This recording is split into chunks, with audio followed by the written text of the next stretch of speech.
In the previous video, we discussed the two trends in periods, atomic radius and ionic radius, which related to the size of an atom. Now, let's move on to the next trend, the ionization energy. Ionization energy is the energy needed to remove an electron from an atom. This is because there are gradually more protons in the atoms, which means a greater electromagnetic force on the outer shell electrons, and this increases as you go across a period from left to right. Therefore, more energy is needed to remove electrons.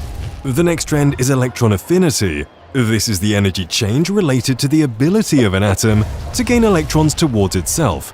Electron affinity increases from left to right across a period as atoms get smaller, so they are more able to pull electrons towards themselves. To achieve stability, the desired configuration of an atom has 0 or 8 electrons on its outer shell. Generally, the metals of group 1 and 2, hence they have 1 and 2 electrons on the outer shell, do not want to gain more electrons and would rather lose them when they react to more easily achieve a stable 0 electron configuration. Fluorine from group 7 has a super high electron affinity because of its small size and because it has 7 electrons on the outer shell, which means it only needs to gain 1 more electron in order to have a desirable full outer shell and be stable.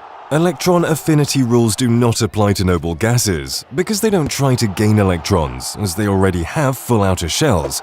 This is what makes them so stable. The final trend is electronegativity. Electronegativity is the ability of an atom in a molecule to hold on to the bonding electrons.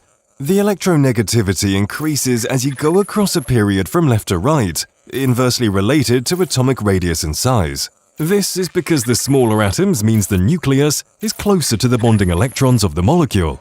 We've taken a look at the periodic table as we currently know it to look like. However, the periodic table is always periodically being revised. In fact, the most recent revision was published in December 2018 concerning the atomic weight interval of element argon. Usually, the elements in the periodic table are named after famous scientists or the place they were discovered. However, the only country actually named after an element in the periodic table is Argentina, named after the element of silver, Ag, which in Latin is pronounced argentum.